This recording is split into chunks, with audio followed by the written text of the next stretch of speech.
So yes, the day has finally come. Let's talk about the Goblin plane today. Hey guys, welcome back to another Swiss Other One video. And yes, in front of us we have a very interesting plane. Just as interesting as my Instagram, please follow me.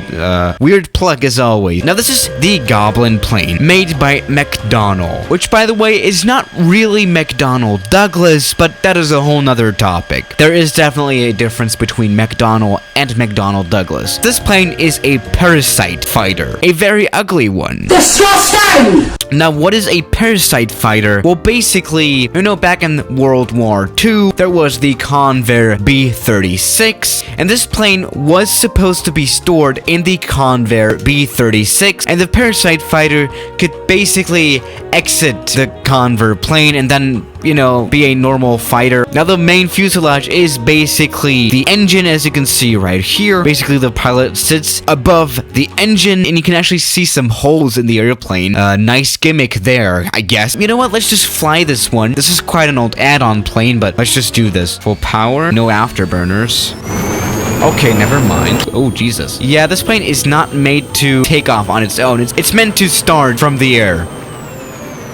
Now, this plane actually existed. A prototype of this airplane made its first flight in 1948, which was slightly after World War II. But then in 1949, yeah, it was cancelled. Kind of sad, though. I mean, this plane is kind of cool. Yeah, taking off is really a problem. It's just very unstable. Now, there were only 2 of this plane built, after all. It was never a success, definitely. This plane is quite unknown.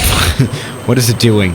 Now, something that I sadly cannot do is basically store this plane in a Convair B-36. I would really like to see that, but that's just simply not possible. Or maybe let's try landing it. You know, landing is a very important part of flying, you know. Maybe we should go to Area 51. This plane is as strange as Area 51, to say the least. So this kind of fits, right? Okay, let's try stopping this one. It's not a quick stopper, to say the least. We are running on a runway. Yeah, this is how to force a plane to stop. It works. Oh.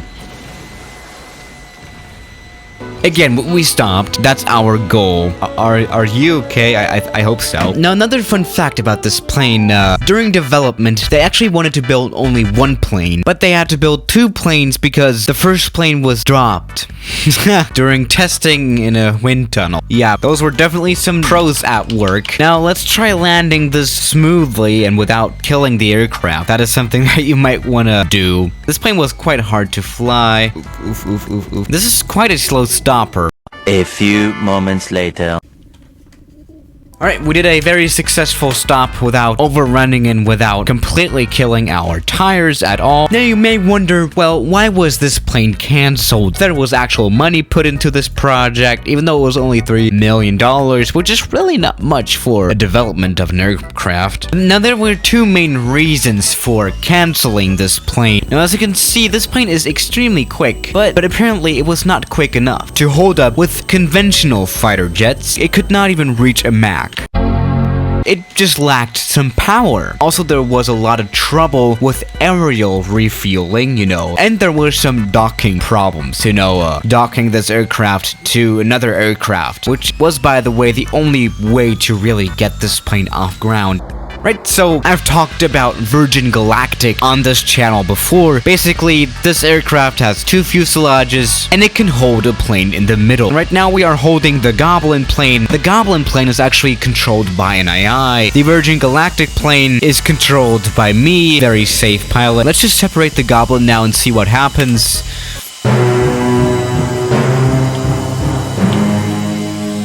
Uh-oh. You can do it, you can do it. So, yeah guys, thank you for watching today's video, and I'll see you tomorrow. As always, good night.